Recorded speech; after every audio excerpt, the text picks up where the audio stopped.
জবাব করেছে। আর যার সৌজন্যে গান সে মুশারফ ভাইজান আমাদের মঞ্চে আসছেন। ভাইয়ের বন্ধু মহল সহ সকলের কাছে সালাম শ্রদ্ধা ভালোবাসা রাখি। আর প্রশ্ন দুইটা করছে। একটা প্রশ্ন হলো এই বেলায়েত আল্লাহ তাআলা সৃষ্টি করে, কারণ নবুয়তের নূর, নবীর নূর হইল আগে সৃষ্টি করছে। এই বেলায়েতটা কখন সৃষ্টি করে আল্লাহ তাআলা কোথায় রাখছে, নাকি এই মুহাম্মদ নূরের মধ্যে রাখছে? জবাব করব, কোনো দুঃখ নাই। আর একটা প্রশ্ন মাওলা আলী করিমুল্লাহ ওয়াজহু, উনি বেলায়েতের সম্রাট, উনি কোন বেলায়েত পালন করছে? যিনি বেলায়েতের সম্রাট তিনি কোন বেলায়েত পালন করছে? এটার জবাবও দিব। কিন্তু আমারে বর্তমান সময়ে একটা প্রশ্ন করে, একটা জিজ্ঞাসা করে আমার ঠেকিয়ে দিছে। সেটা হলো যে এই তাজিমি সেজদা, যাকে আমরা কদম বুঝ বলি, এ বিষয়টা নিয়ে সারা বাংলাদেশে একটা তুলফাল। এই কথাটা আমার জিজ্ঞেস না করলেও পারতো আমার বোন। এইটা আমারে এখন আমি কইয়া কার কাছে দোষী হবো আর কার কাছে ভালো হবো, বর্তমান প্রেক্ষাপটে যে পরিস্থিতি দেশের অবস্থা, এই জন্যে এটা বুদ্ধি করে এই কাজটা করছে আর কি। যা হোক, সে বড় মনের মানুষ, এই জন্য তার মন বড়, সে জ্ঞানী, এই জন্য আরেকজনকে সে বড় করে দেখে, তার সাথে গান হয়। আসলে আমার কাছ থেকে শেখার এটা একটা জ্ঞানীর কথা, যে আমি একটা ছোট বাচ্চার কাছেও আমার শেখার আছে। তো এই জন্যে আপনি কেন, আপনার যে সন্তান, সে সন্তানের কাছ থেকেও আমার শেখার আছে। এটা জ্ঞানের পরিচয়, জ্ঞানের পরিধি। যাই হোক, আপনাকে ধন্যবাদ। তো আমি একটা গান ধরি, তারপরে তার কথার মীমাংসা করি। কারণ বেলায়েতটা বাবা, যে মানুষটা তৌহিদে বাস করে,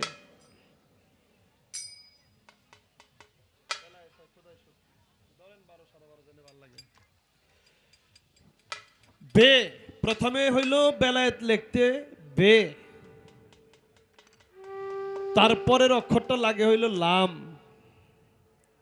তারপরের অক্ষর হইল ইয়া, শেষের অক্ষর হইল তে। 4 অক্ষরে হয় বেলায়েত। বে, বের সহিত ফেতে হইল ফানা হইয়া,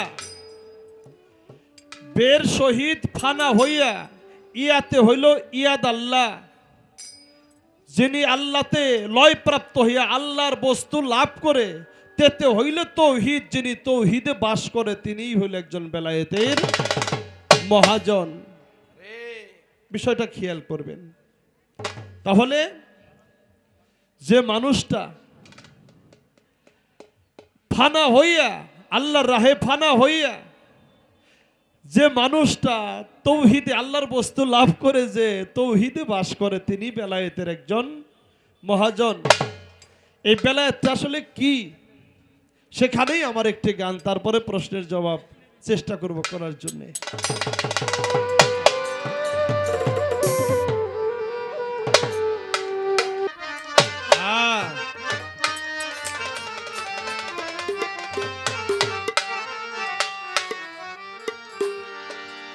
ওরে বেলায়েত হয় খোদাই শক্তি, আচ্ছা,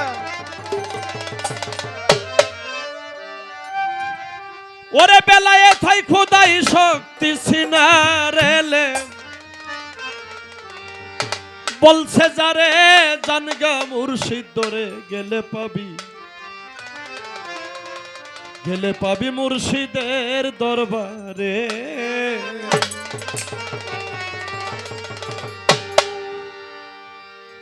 আহাদে আহম্মদ ছিল, প্রশ্নের জবাব করতেছি। আচ্ছা, সেইখানে বেলায়েত ছিল। আহাদে আহম্মদ সেইখানে বেলায়েত ছিল, পেশানি ঘুরতে ছিল প্রকাশ হবে বলে।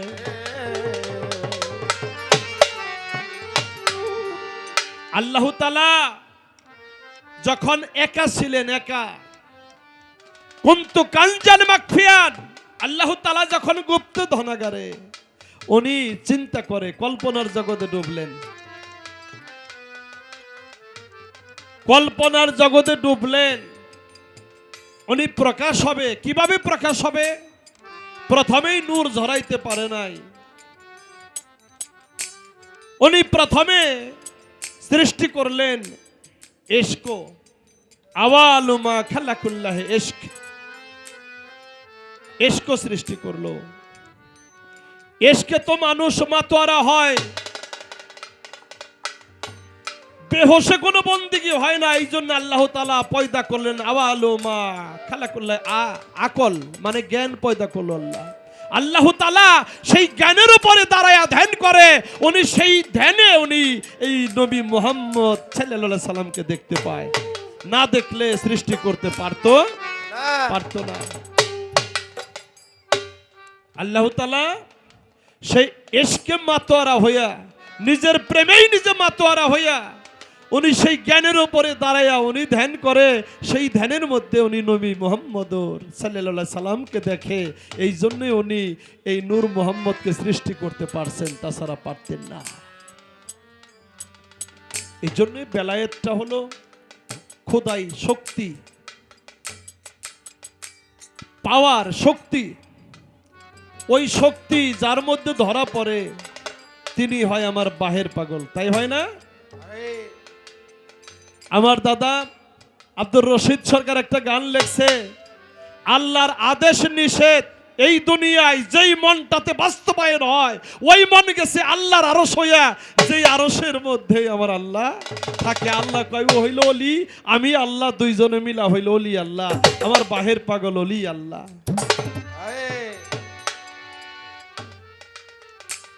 তাহলে সেই শক্তি, খোদাই শক্তি যার মধ্যে বর্তমান হয়, যার মধ্যে ধরা পড়ে, হ্যাঁ, তিনি হয় একজন অলি। কি অলি শব্দের অর্থ হলো বন্ধু। তিনি আল্লাহর বন্ধু। কুরসির মধ্যে আসছে যে আমি ওই মানুষটার, আল্লাহ কয় আমি ওই মানুষটার হাত হয়ে যাই যা দ্বারা সে ধরে, আমি তার দুইটা চোখ হয়ে যাই যা দ্বারা সে দেখে, যে আমার সেফাতেই মুত্তাসির হয়, আমার নূর তাজাল্লিতেই মুতাজাল্লি হয়। হ্যাঁ, আমি আল্লাহর সাথে যার বন্ধুত্ব হয়ে যায়, ও তারে কো যদু, যে আমার হয় আমি তার হই, তার এই দেহটা হয়ে যায় আল্লাহময়। এই জন্য তাকে অলি আল্লাহ বলা হয়। আমি আমার তারাওয়ালি কাকার এই গানটা আপনাদেরকে একটু শোনাই। বেলায়েত হয় খোদাই শক্তি, বেলায়েত হয় খোদাই শক্তি, বেলায়েত হয় খোদাই শক্তি। সিনারে লে বলছ যারে, জানগা মুর্শিদ তোরে গেলে মুর্শিদের বাজারে। ওরে বেলায়েত হয় খোদাই শক্তি, বেলায়েত হয় খোদাই শক্তি। সিনারে বলছ যারে, দয়ালের দরবারে, মুর্শিদের দরবারে, দয়ালের দরবারে। আহাদে আহম্মদ হলো সেইখানে বেলায়েত ছিল, পেশানি ঘুরতেছিল প্রকাশ হবে বলে।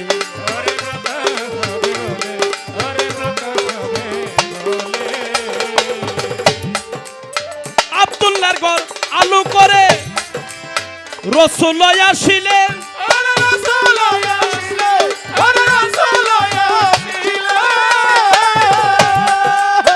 ওরে ভোলা মন মন রে, আব্দুল্লাহর ঘর আলু করে রসুল আসিলেন।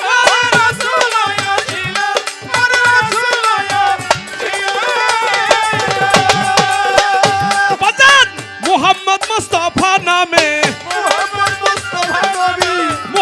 মোস্তফা নামে প্রকাশ হইল ভবের পরে জানগা মুর্শিদরে মুর্শিদের বাজার ওরে বেলায়েত হয় খোদাই শক্তি বেলায়েত হয় খোদাই শক্তি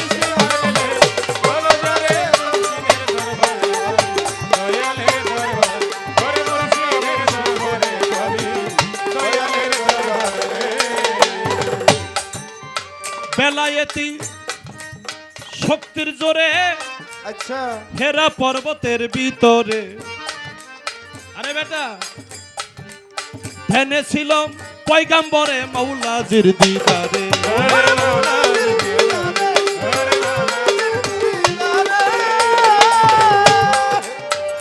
বাজান বেলায়েতি শক্তির জোরে হেরা পর্বতের ভিতরে ধ্যানে ছিলাম পয়গাম্বরে মাওলাজির দিদারে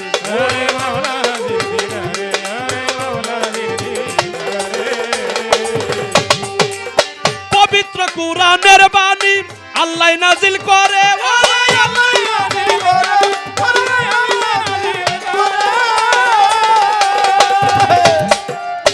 ওরে ভোলা মন মন রে পবিত্র কুরআনের বাণী আল্লাহ নাজিল করে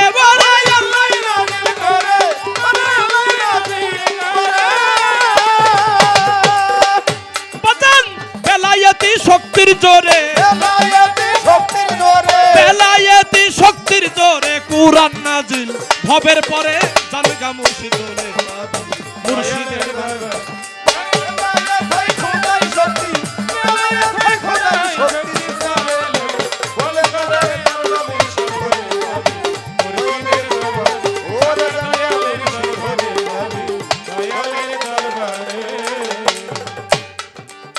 খুদ শক্তি হই লো বেলায়েত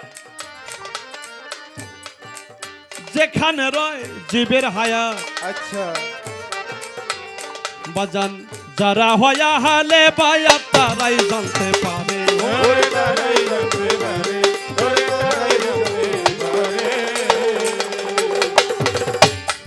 খুদ শক্তি হইল বেলায়েত যেখানে রয় জীবের হায়াত খুদ শক্তি হইল বেলায়েত যেখানে রয় জীবের হায়াত যারা হয় আহালে বায়াত তারাই বুঝতে পারে আহালে বায়াত আহাল আবার নবীজি উনি কিন্তু সাহাবীরা যখন জিজ্ঞেস করেছিল ইয়া রাসূলুল্লাহ এই আহলে বায়াত কি এবং দুইটা ভারী বস্তুকে আঁকড়ে ধরার কথা যখন বলছিল আমার হুজুর পাক সাল্লাল্লাহু আলাইহি সাল্লাম উনি কিন্তু কোরআনের কথা বলছিল একবার কোরআন সুন্নাহ আহলে বায়াত আহলে বায়াত আহলে বায়াত আহলে বায়াতের কথা বলছিল তিনবার তাই যারা হয় আহলে বায়াত কেবল তারাই জানতে পারে এই জন্য আমার কাছে যে কথাটা রাখছে বাবা মিথ্যা কথা দিয়ে পালা করলে হয়তো গান করে টাকা পয়সা নিয়ে যে সংসারের সবাই খাবে কিন্তু এর পাপের ভাগটা আমার একাই নিতে হবে তাই নিতে হবে না আহাল মানে কি বংশ আর বায়াত হলো কি অঙ্গীকার বায়াত হলো অঙ্গীকার মাওলা আলী করিমুল্লাহ ওয়াজহু আমার দয়াল নবীজি আমার মা ফাতেমা মাওলা হুসাইন মাওলা হাসান এই পাঁচজন পাক পাঞ্জাতন বলা হয় এই পাঁচজনকে হাউজে কাউসার পর্যন্ত পৌঁছান পর্যন্ত যদি কোনো মানুষ জুদা ভাবে তাহলে সে কখনো মুমিন হবে না এই জন্য বলা হয়েছে আমার নবীরই বেলায়েত আমার নবীরই নবুয়াত আওয়ালে যে নবী এটা অস্বীকার করা কিছু নয় আখেরেও সে নবী বর্তমানেও নবী কিন্তু সেই খোদাই শক্তি সেই বেলায়েত কোথায় ছিল সেই বেলায়েত আল্লাহ তাআলা সে যে মহাশক্তি ছিল ছয় ভাগে বিভক্ত হইল, 5 ভাগে পাঞ্জাতন করে, নাম ভাগ তার গোপন থাকে ওই পাকে পাঞ্জাতনের মাঝে। তাই বাবা সেই বেলায়েত খোদাই শক্তি সেটা এই নূরে মুহাম্মদীর মধ্যেই বর্তমান ছিলেন। আমাকে প্রশ্ন করেছে না,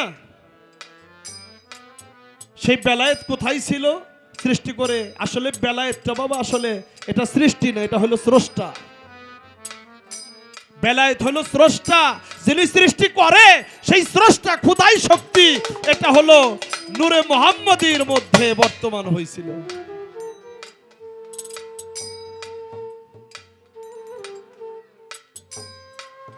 হয়ে গেল তার এই প্রশ্নের জবাবটা। মাওলা আলী করিমুল্লাহ ওয়াজহু, উনি বেলায়েতের সম্রাট। উনি কোন বেলায়েত পালন করে? আমি এর হক কথা বলতে গেলে হয়তো সমাজের চোখে দোষী হইতে পারে, কিন্তু যেই বেলায়েত আলীর বায়াত হয়ে যাও, এখানে কোনো ভেজাল নাই, এখানে কোনো ভেজাল নাই। আমার দাদা ওস্তাদ রশিদ সরকার একটা গান লেখছে, বিজ্ঞানময় বিদাতা যিনি আত্মারূপে আছেন তিনি নবরূপে নিজেই নারায়ণ। ওরে পাগল মন আমার, যার নামের মধ্যে আলী করিমুল্লাহ ওয়াজহু, আল্লাহর চেহারা আর আমার আলীর চেহারা এক চেহারা। যখন আমার নবী মেরাজে গেছিল, মেরাজ থেকে যখন চলে আসলো দুনিয়ার জমিনে, সাহাবারা জিজ্ঞেস করলো, ইয়া রাসূলুল্লাহ, আপনি তো আল্লাহর সাথে কথা বলছেন, আল্লাহর কথা বলার ঢং কেমন? আমার হুজুরে পাক সাল্লাল্লাহু আলাইহি সাল্লাম দুইটা চোখের পানি ছেড়ে দিয়ে বলল, ওরে আমার মনে হইল মেরাজে যায় যার সাথে কথা বলছি, মনে হইল আমি আমার আলীর সাথেই কথা বলেছি।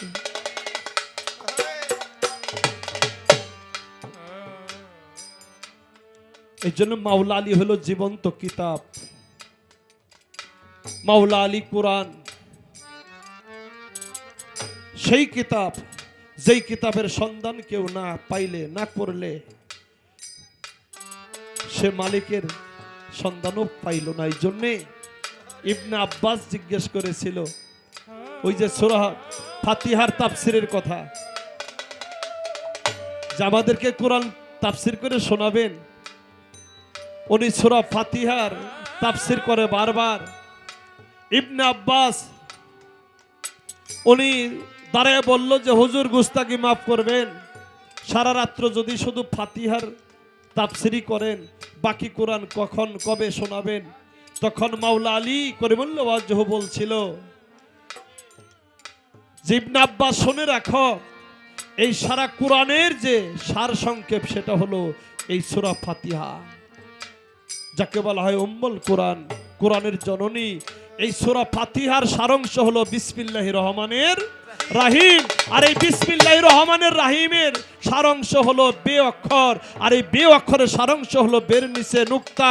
মাওলা আলী বলছিলেন, আনা নুক্তাতুল তাহা তালবা, আমি আলী এই কোরআন, যেই কোরআনকে ভক্তি করলে কোরআন দোয়া করতে জানে, যেই কোরআন কথা বলে, যেই কোরআন আধারে আলো জ্বলে, সেই কোরআন হলো সেই মূল কোরআন কিতাব হলো আমার মাওলা আলী করিমুল্লাহ ওয়াজহু।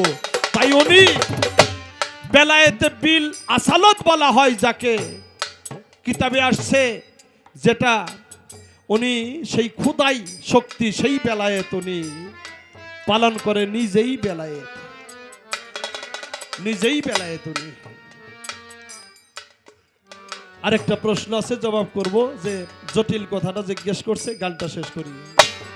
বেলায়েত হয় খোদাই শক্তি, বেলায়েত হয় খোদাই শক্তি,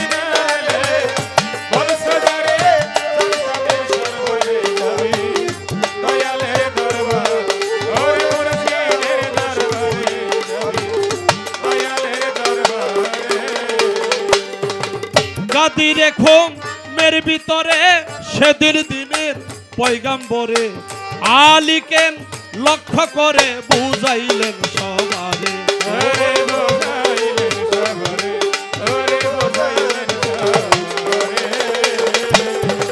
গাদি রেখো এর ভিতরে সেদিন দিনের পয়গাম পরে আলীকে লক্ষ্য করে বুঝাইলেন সবারে ওরে আবার মান কুনতুম মাওলা হো ফাহাজুনা লিওন মাওলা রসুল প্রকাশ করে ওরে রাসূল প্রকাশ করে ওরে রাসূল প্রকাশ করে ওরে ভোলা মন মন রে মান কুনতুম মাওলা হো ফাহাজুনা লিওন মাওলা রসুল প্রকাশ করে ওরে রসুল প্রকাশ করে ওরে রাসূল প্রকাশ করে বাজান আমি যার মাওলা আলী তার মাওলা আমি যার মাওলা আলী তার মাওলা তারা বালি কয় দলিল ধরে তালকা মুর্শিদ ধরে ওরে বেলায়েত হয় খোদার শক্তি বেলায়েত হয় খোদার শক্তি সিনারে রে তোর সজারে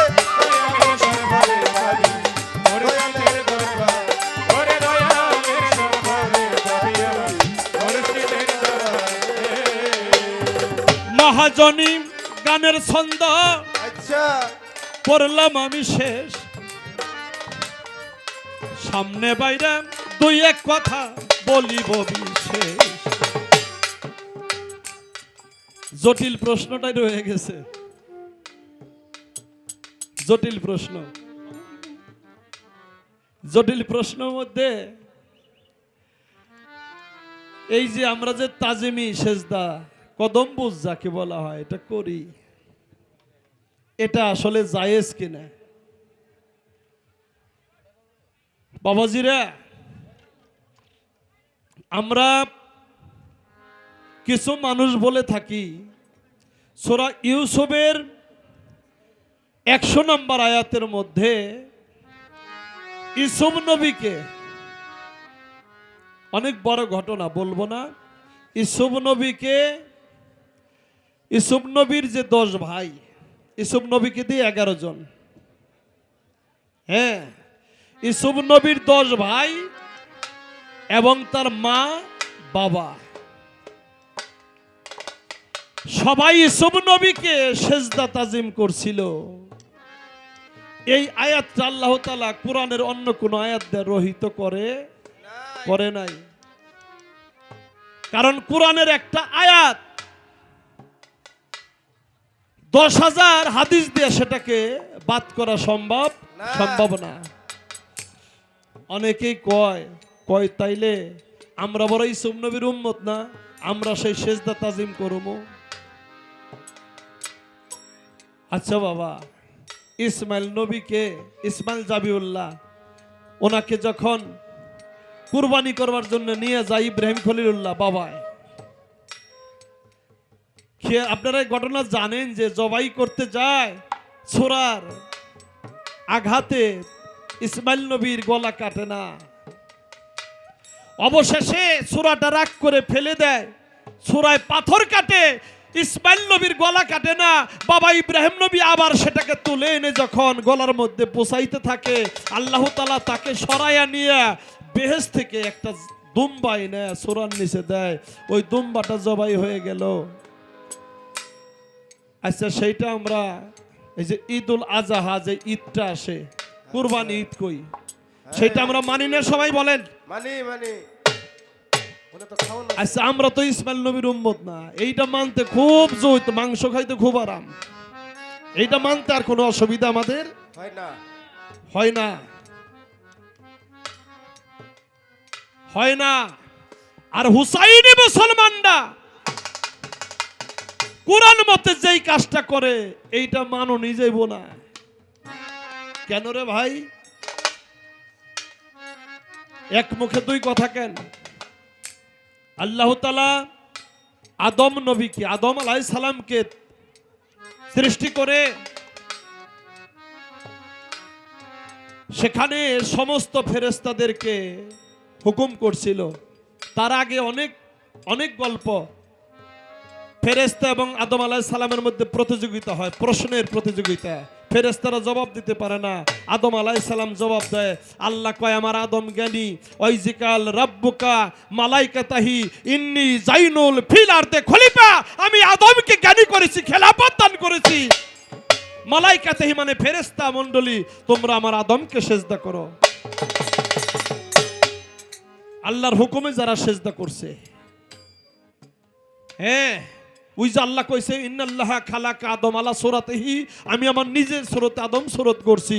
কারণ ফেরেশতারা এই গলা পর্যন্ত বানাইছে, এই মুখমণ্ডল, এই চেহারা ফেরেশতারা বানাইতে পারে নাই।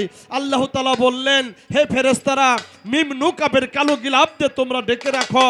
ফেরেশতারা ডেকে রাখো। আল্লাহর হুকুমে ৭০,০০০ বছর পরে আল্লাহ তাআলা হুকুম করলেন, হে ফেরেশতাদ্বয়, তোমরা এটাকে উন্মোচন করো। ফেরেশতারা যখন কাপড় সরাইলো, দেখে এই সূরত ইন্নাল্লাহা খালাকা আদম আলা সূরাতিহি, এই সূরত আল্লাহকে আমি নিজের সূরতে আদম সূরত করলাম। এই জন্য যারা মুরব্বী তারা কয় পোলাপান্ডে মাইরও, কিন্তু পোলাপানের এই চেহারার মধ্যে মুখের মধ্যে কেউ আঘাত কইরো না। আল্লাহ তাআলার হুকুমে যারা সেদিন সেজদা করলো তারা নাজাত পাইলো। হ্যাঁ, আর সেজদা করলো না, সে ৯ লক্ষ বছর ইবাদত করেও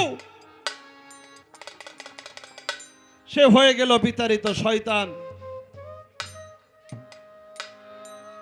দেওবন্দের কিতাবের মধ্যে লেখছে, দিনদার পরহেজগার আউলিয়া একরাম মুস্তাকিকু করনে মুস্তাহাবে, ৫ জন ব্যক্তিকে এই কদম বুঝ করা, সম্মান তাজিমি করা যাবে। সেটা হলো গুরু শিষ্য তার মুর্শিদকে সেজদা তাজিম করবে, সম্মান করবে। সন্তান তার মা বাবাকে সম্মান করবে, বাবাকে এই তাজিমি সেজদা করবে, মাকে করবে, বাবাকে করবে। দেশের নেককার বাদশা হলে প্রজারা তাকে করতে পারবে। কেন রে ভাই? এই জন্য বাবা, দলের শেষ নাই, মায়ের খাওয়ারও বয়স নাই। তো আমি আমার বোনেরে হাদিস দলিল যাই বললাম, আমার মতে এই তাজিমি সেজদা করা অবশ্যই হালাল। এটা আমি করি এবং আপনারা করবেন। তাতে যদি কোনো পাপ হয়, সে পাপের ভাগ আমি নিয়ে নেব। কারণ আমার খাজা বাবা একদিন হযরত বড় পীরকে এরকম বলছিল। আমার হযরত বড় পীর বলছিল, আজকে ফজরের নামাজ আমি বড় পীরের পিছনে যারা আদায় করবে তারা সবাই জান্নাতি হবে। এই মঈনুদ্দিন, খবরদার। আমার খাজা বাবাকে বলছিল, তুমি কারো কাছে এই কথা কইও না, যদি কেউ এই খবর অন্যের কাছে বলে সে জাহান্নামী হবে। আমার খাজা বাবা এশার নামাজের পরে কথাটা শুনে ঘুরে ঘুরে মানুষের বাড়ি বাড়ি যায় খবর দিছে, ওগো শুনছ, আজকে ফজরের নামাজ হযরত বড় পীরের পিছনে যারা মুক্তাদি হয়ে আদায় করবে তারা জান্নাতি হবে। আমার বড় পীর যখন ইমামের জায়গাটায় দাঁড়ায়, উনি তাকবীর দিয়ে যখন উনি ইমামতি করে, নামাজ শেষে ডাইনে বামে সালাম ফেরানো হয় না? হ্যাঁ, উনি ডাইনে সালাম ফিরে দেখে হাজার হাজার মানুষ, বামে সালাম ফিরে দেখে হাজার হাজার মানুষ। মোনাজাত শেষে আমার খাজা বাবাকে ডাক দিয়ে আমার হযরত বড় পীর বলছিল, মঈনুদ্দিন, এই কাজটা তুমিই করেছো না? কয়, হ হুজুর, আমি করেছি। তুমি শোনো নাই এই খবর যদি অন্যকে দেওয়া হয় সে জাহান্নামী হবে? কয়, শুনেছি। কয়, শোনার পরে এই কাজ করলা? কয়, আমি এই জন্য করছি, আমি মঈনুদ্দিনের উসিলায়, আমি খাজা বাবার উসিলায় যদি হাজার হাজার লোক জান্নাতি হয়, আমি একা মঈনুদ্দিন দোজখে যাব, তাতে আমার কোনো আফসোস নাই। হুজুর, এই জন্য সত্য বলার জন্য যদি পাপের ভাগ নিতে হয় সেটাও নেব। আমি এবার দুটি প্রশ্ন করতে চাই। নবুয়তের তো অনেক প্রশ্ন মনে জাগে। আমার নবী প্রথমে কি? নূর, কি বাবা, তাই না? দ্বিতীয়তে তবরকের ফুল, তৃতীয়তে ময়নার গলার হার নবী, চৌথায় সেতারা, পঞ্চমে ময়ূরিনী, ষষ্ঠমে আদম ছবি বৃক্ষের ফুল, সপ্তমে বাবা আব্দুল্লাহর পেশানিতে, অষ্টমে মা আমেনার গর্বে, নবমে 9 মাস 10 দিনে উনি দুনিয়াতে, হ্যাঁ, আর দশমে উনি মেরাজে যায়। আমার নবীজি উনি যখন নূর হালে উনি একটা রূপ ধরলেন ময়না, একটা রূপ ধরলেন কি, হ্যাঁ, পৃথিবীতে কত পশু পাখি কত কিছু আছে, হ্যাঁ, নবী আমার ময়নার গলার হার, মা ফাতেমা হয়েছিল ওই দিন ময়না, আমার নবী আবার পরে যায় ময়ূরিনী সাজলো। আবার জিজ্ঞাসা থাকবে, নবীজি যখন উনি তবরকের ফুল, তখন এই নবুয়তের রূপরেখা কোন অবস্থায় সেখানে উনি অবস্থান করে? এই নবুয়তটা উনি কেনই বা একটা ময়ূরিনীর রূপ ধারণ করলো? এর কারণ তো, হ্যাঁ, এর আধ্যাত্মিকবাদ এবং এর রহস্য তো অবশ্যই আছে। আমার বোনের কাছে জিজ্ঞাসা থাকবে, উনি যখন ময়ূরিনী, তখন ওনার এই নবুয়তের ভাবটা, হ্যাঁ, রূপরেখাটা কেমন ছিল? আর পৃথিবীতে এত রূপ থাকতে উনি এই ময়ূরিনী রূপ কেন ধরলো?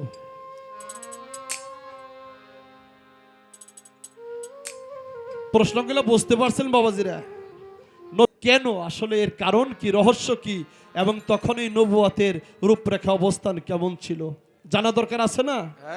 জানার দরকার আছে। আর এই নবুয়তটা প্রথমে ছিল হইল আমার নবীর সামনে, সামনে ছিল না, প্রথমে সামনে ছিল। এই নবুয়তকে সামনে করে উনি ধ্যান করত। কেন, কেন, কোন সাধনায় বা কিসের জন্যে, কবে কখন এই নবুয়ত আবার পিছনে আসলো? আসলে পিছনে আসার কারণটাই বা কি? এই ছোট ছোট করে 3টা কথা আমার বোনের কাছে জিজ্ঞাসা রইল, আশা করি অনেক সুন্দর জবাব করবে। আমি আবারও আশা করি, কারণ যার কাছে ভালো জবাব পাওয়া যায়, হ্যাঁ, তার কাছে ভালো কথা জিজ্ঞেস করতে ইচ্ছা করে না বাবা? অবশ্যই ইচ্ছা করে। এই জন্য আমি আবারও 3টা কথা জিজ্ঞেস করলাম। আমি আবারও আশাবাদী, অবশ্যই অনেক সুন্দর, অনেক ভালো জবাব আমরা পাবো। আর তার গানের তো তুলনাই হয় না, গানের তুলনাই হয় না তার।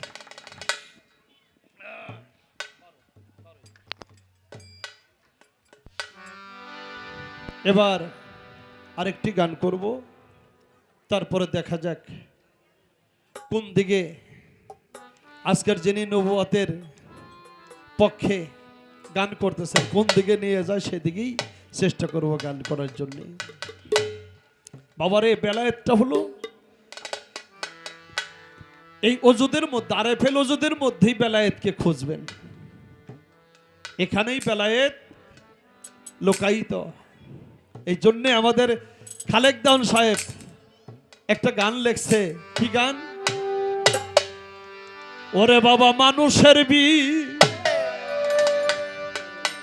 ভিতরে আছে রে এই মানুষের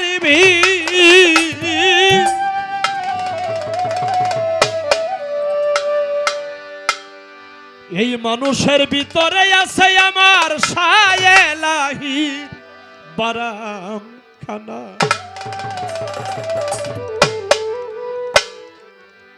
মানুষ রতন কর যতন, অযতনে ধন মিলবে না। মানুষের ভজ, মানুষের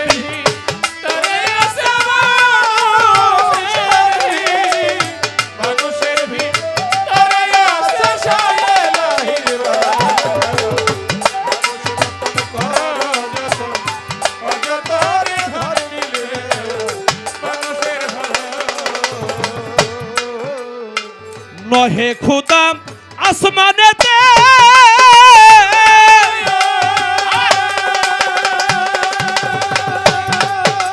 ও বাজান নহে খুদা জমিনেতে গো হায় হায় নহে খুদা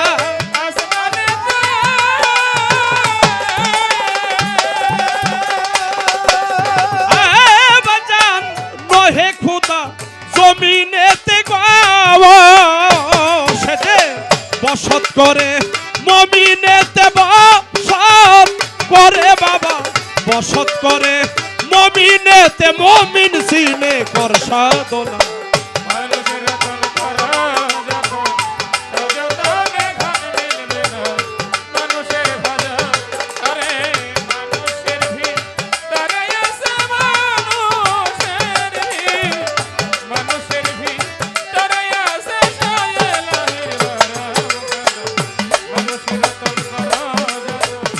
বাবা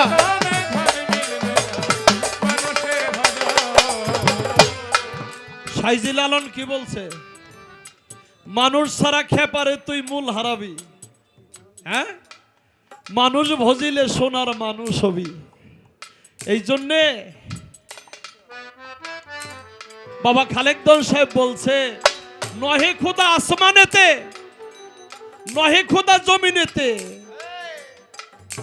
সে যে বসত করে মমিনেতে মমিন সিনে কর সাধনা মমিন চিনতে হবে আমার আজিজ পাগল কি মমিন না হ্যাঁ আমার বাহের পাগল কি মমিন না হইলে হ্যাঁ গফফার ভাই তাহলে কি যে আপনারা ওনার শরণাপন্ন হইতেন ওনার গোলামি করতেন ওনাকে মহব্বত করতেন ওনাকে ভালোবাসতেন ওনাকে সম্মান করতেন ওনাকে তাজিমি করতেন না আমার আজিজ পাগল হইল মমিন যার যার মুর্শিদ হলো মমিন কি বাবা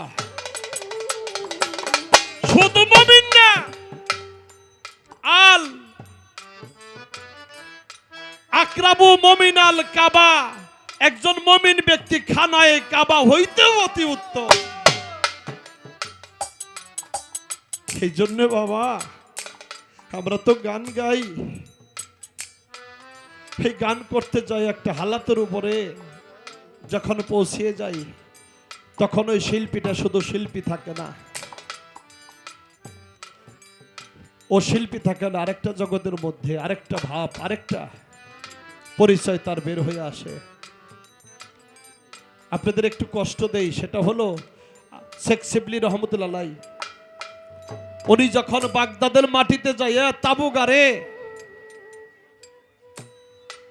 সেখানে কাসেম নামে একজন সেনাপতি যাইয়া সেনাপতির পোশাক পরে হাতে তরবারি নিয়ে যায় শেখ শিবলি রহমতুল্লাহ এর কাছে যায় কর চাইছিল বলছিল বাগদাদের মাটিতে কেউ যদি থাকতে হয় তাহলে তার কর দিয়ে থাকতে হয় এই দেশের রাজাকে কর দিতে হয় কথা শুনে শেখ শিবলি বলছিল বাবা সেনাপতির পোশাক পরে হাতে অস্ত্র নিয়ে আল্লাহর ওলিদের কাছ থেকে আমার বাহের পাগলের কাছ থেকে কখনো কোনো কর পাওয়া যায় না আল্লাহর ওলিদের কাছ থেকে কর নিতে হলে আমার আজিজ পাগলের কাছ থেকে কর নিতে হইলে কাঙ্গাল বেশে ভিক্ষার জুলা কাঁধে নিয়ে নত জানু হইয়া বিনয়ের সহিত তার কাছে কর চাইলে পাওয়া যায় তাছাড়া পাওয়া যায় না কথাটা শুনে কাশেমের ব্রেনের মধ্যে আঘাত করলো জীবনে কত মানুষের কাছ থেকে কর আনছি কত মানুষকে মারধর করে জোর করে কর আদায় করছি রাজার হুকুমে কত মানুষ অনাহারে থাকছে তারপরও তার খাবার ঘরের খাবার কেড়ে আনছি এমন কথা কেউ বলে নাই কথাটা শুনে ওই শেখ শিবলি রহমতুল্লাহ আল্লাহর ওলির প্রেমে পড়ে গেছে ভালো মন্দ কিছু বলে নাই ভুইরা রাজার দরবারে যায় সেনাপতির পোশাক খুইলে আর হাতের অস্ত্র নিয়ে রাজ দরবারে যায় জমা দিয়ে কয় রাজা মশাই আমারে মাফ করবেন আমি আর এই সেনাপতির চাকরি করতে পারবো না রাজামশাই কয় কেন, কি হয়েছে তোমার? কয় না, সেনাপতির পোশাক শরীরে থাকলে, হাতে অস্ত্র থাকলে আল্লাহর ওলিদের কাছ থেকে কোনো কর পাওয়া যায় না। এই জন্য আমি আর এই রাজার চাকরি, রাজার দরবারে সেনাপতির চাকরি করব না। চলে গেছে একটা জীর্ণ শীর্ণ পোশাক পরে, কাঁধে একটা ভিক্ষার ঝোলা নিয়ে উনি চলে গেছে শেখ শিবলি রহমতুল্লাহ দরবারে। পিছনে গড়লে তো কথা বলা যায় না, এটা একটু হাতে নিয়ে নি।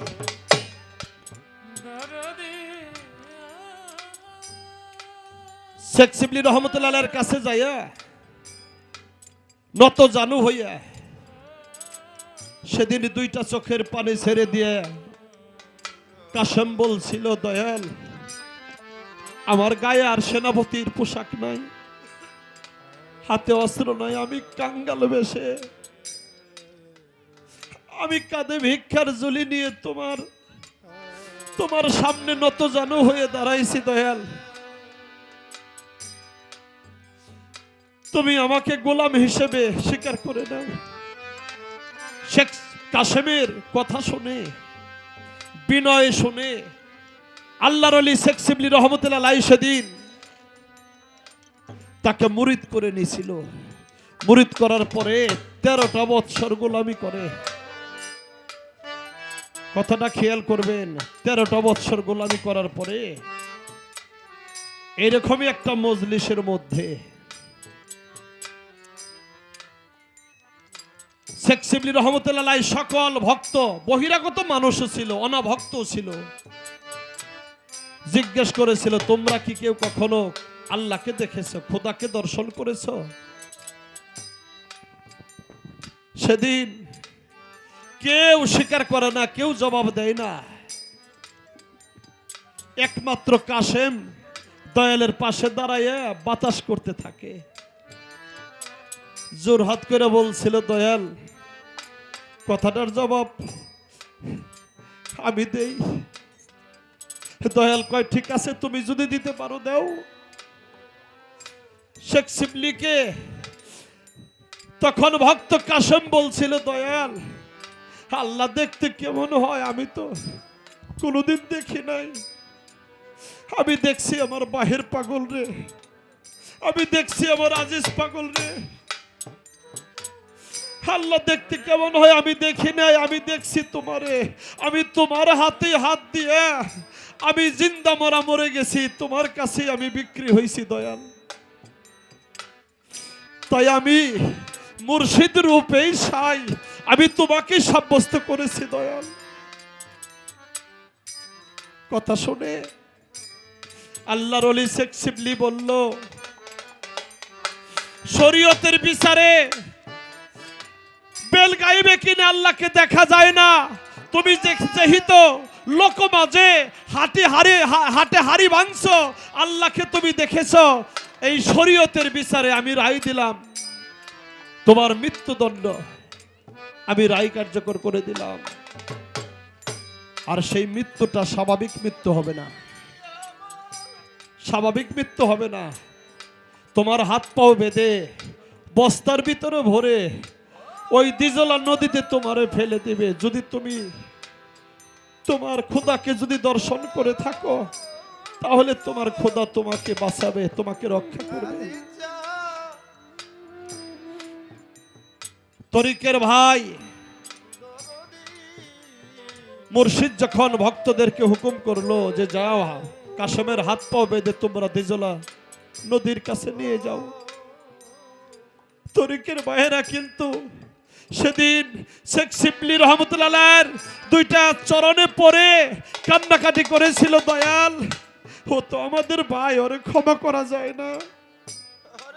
শেখ শিবলি বলছিল, বেটা আল্লাহর ওলিরা একবার যা বলে তা কখনো রদ হয় না, সে কথা রদ হয় না, আমি হুকুম দিছি যা নিয়ে যা। কাশেমকে যখন হাত পাও বেঁধে দিজলা নদীর তীরে নিয়ে যায়, নদীর কোলে যখন নামাইছে, নামায়া গুরু ভাইয়েরা হাত পায়ের বাঁধনগুলো ছেড়ে দিছে, হাত পায়ের বাঁধনগুলো ছেড়ে দিয়ে বলছিল, ভাই রে কাশেম, তুই তো আমাদের গুরু ভাই, শুনেছি মায়ের পেটের ভাই থাকলে হয় বেসাদের বাগি, তরিকার ভাই থাকলে সে হয় নিদানের সাথী। আমরা কেমন করে তোকে দিজলা নদীতে ফেলে দেই, ভাই হয়ে কেমন করে তোদেরকে মারবো তোকে।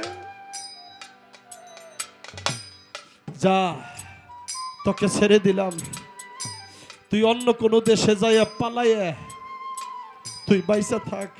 আমরা দয়ালের কাছে যাইয়া কমু, আমরা কাশেমরে হাত পা বাইন্ধা নদীতে ফেলে দিছি, ও মারা গেছে।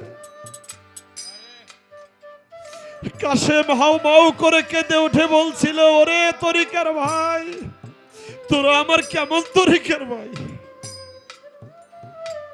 আমার মুর্শিদের হুকুম অমান্য করবি কেমন ভাই তোরা, যেখানে পালাইলে আমার আজিজ সান খুঁজে পাইব না। আজ বড় নিদা নেব প্রিয়া ডাকি,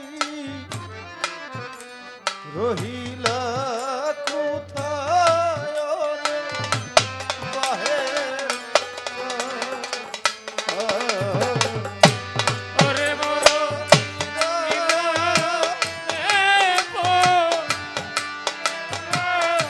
ডাকি দয়া রহিলা কথা, ওরে মুর্শিদ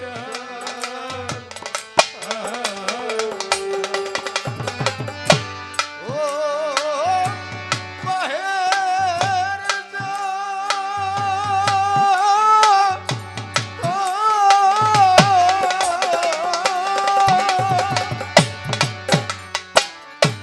তোমার আসন, তোমার বাসন, আরে তোমার সিংহাসনে আজিজ পাগল, তোমার সিংহাসন। ও দয়াল রে,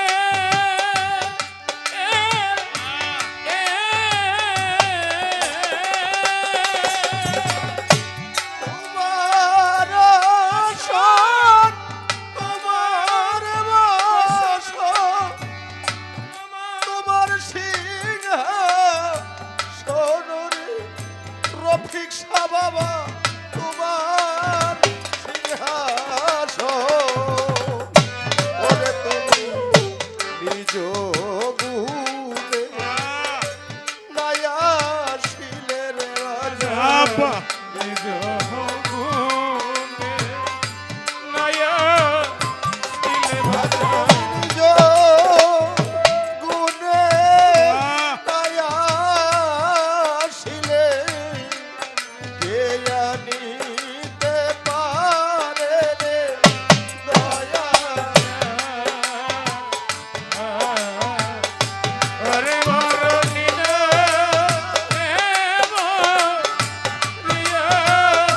ডাকি বাজা রহিলা কোথায়, ওরে মুর্শিদ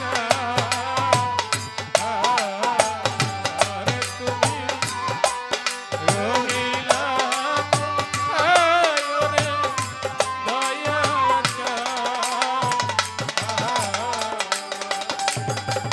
তরিকার ভাই, আমার একবার বলে দে না, এমন কোন জায়গায় পালাইলে আমার মুর্শিদ আমার দেখবে না। তরিকের ভাইয়েরা তখন চিন্তা করলো, মুর্শিদ তো সবই দেখে, এই জন্য কোথায় পালাবে। কাশেম বলছিল, তরিকার ভাই, আমি তোদের পায়ে ধরে বলে যাই, আমি কোনোদিন আমি আমার বাজানকে গোসল না করাইয়া আমি গোসল করি নাই। এগুলো আমি কারে কয় দেখেন, কেমনে বেলায়েত হাসিল হয়। আমি আমার মুর্শিদ রে, আমি আমার বাহের পাগল রে গোসল না করাইয়া কোনোদিন আমি গোসল করি নাই বলেও তোমরা আমার বাজানরে গোসল করাইবে কথা দেও। আমি যে আমার বাজানরে যেভাবে গোসল করাইছি সেইভাবে গোসল করাইবে। তোমরা যদি আমার তরিকার ভাই হও, আমি কোনোদিন আমার বাজানরে না খাওয়াইয়া আমি নিজে আমার এই মুখ দেখা না যায় নাই, আমি খাই নাই। আমার বাজান যে পর্যন্ত ঘুম না আসছে সে পর্যন্ত আমি বালিশে মাথা ঠেকাই নাই, আমি ঘুম আসি নাই। তোমরা আমার কথা দাও, আমার একবার কথা দাও, আমার বাজানকে তোমরা কষ্ট দিবে না। আমার পরিবর্তে আমার অভাবটা যেন আমার বাজান, আমার দয়াল যেন এই অভাবটা যেন সে অনুভব না করতে পারে। তরিকের ভাইয়েরা দিজলা নদীতে যখন ফেলে দিছিল, কাশেম একবার বাসে একবার ডুবে, তবু গুরু নাম সে না ভুলে।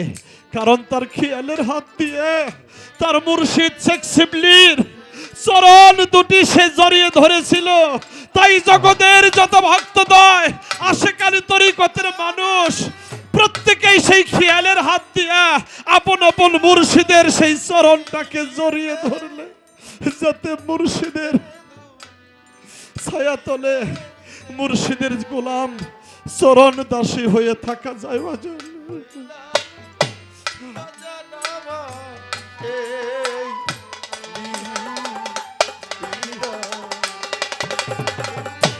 কাশেম তার মুর্শিদের নাম বলে নাই। আপনারা জানেন আল্লাহ বলে, ও ফেরেশতা, দুনিয়ার বুকে এমন একজন ভক্ত যদি মরে যায় তাহলে গুরু নামের কলঙ্ক হবে, যাও সেখানে যায় তাকে উদ্ধার করো। তারা বিভিন্ন রূপে চেষ্টা করছে উদ্ধার করার জন্যে, কাশেম উঠা আসে নাই। অবশেষে যখন তার মুর্শিদ শেখ শিবলি রহমতুল্লাহ আলাইহি যখন হাত দুটো বাড়াইছে, কাশেম রে, হায় বাবা, তুই পরীক্ষায় পাশ করেছিস। কারণ তোর এই মৃত্যুর সময় যখন তুই তোর মুর্শিদকে বলস নাই, তোর মুর্শিদের রূপ তুই ভুলস নাই, মুর্শিদ নাম তোর হৃদ থেকে মুছে নাই, তোর মতো ভক্তকে কি বলে থাকা যায়? আয় আয় আমার কাছে। কাশেম হাউ বাহু করে কেঁদে দিয়া মুর্শিদের কদমে জড়িয়ে পড়ছে। দয়া, এতক্ষণে অধমের কথা মনে পড়ছে। সে যে নিজেই আল্লাহ মুর্শিদ হইয়া,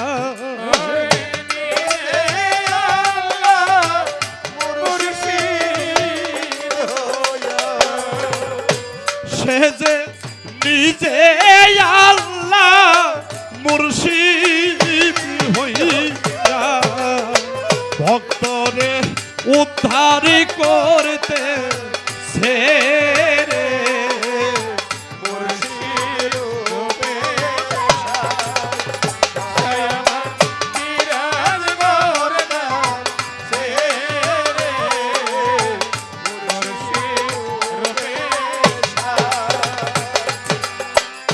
মুর্শিদ রূপে সাই সেদিন শেখ শিবলি রহমতুল্লাহ আলাইহিকে উদ্ধার করেছিল। এই জন্য বাবা, এই জগতের বুকে পীর মুর্শিদের গোলামি না করলে সে কখনো বেলায়েত হাসিল করতে পারে না। তাই গানের মধ্যে সাধক কি বলছে, নহে খোদা আসমানেতে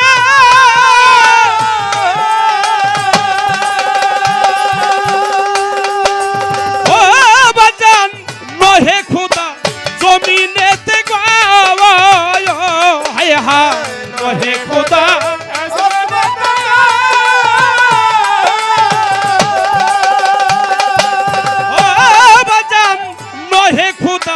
জমিনেতে গাওয়ায়, সেজে বসত করে মমিনেতে বসত করে বাবা, বসত করে মমিনেতে, মমিন সিনে কর সাধনা, মানুষ রতন কর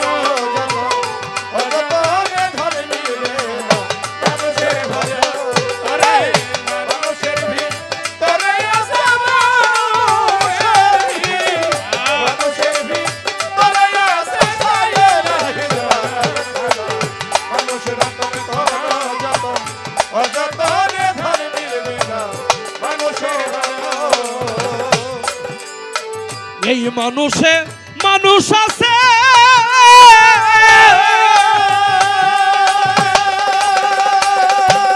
ও বাজান মানুষে যার বিশ্বাস আছে রে পাগল এই মানুষে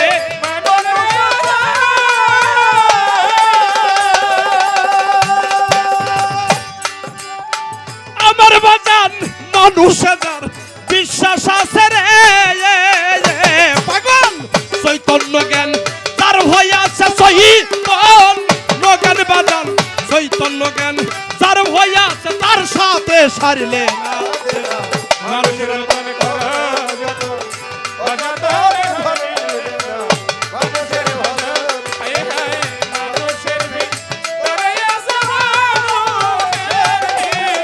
মানুষের ভিতরে আছে সায়লাহি মানুষের মন করা যত অযতনে ধরিলে মানুষের ভজন ভেবে দেওয়ান মালিক বলে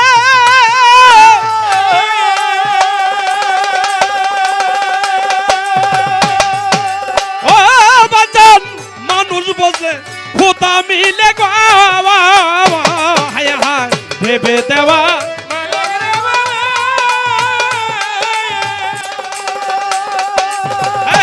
বাজান মানুষ বদলে খোদা মিলে গো হায় হায় এই মানুষের পাই পড়িলে এই মানুষের বাজান এই মানুষের পাই পড়িলে দেহ হবে কাঞ্চা সোনা মানুষের মন করা যত অযতনে ধরিলে না মানুষের মানুষের ভিতরে আছে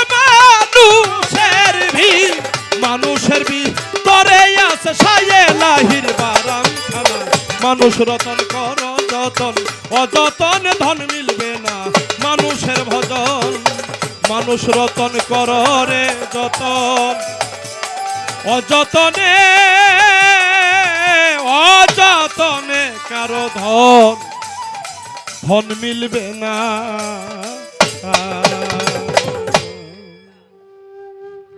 জয় গুরু জয় গুরু।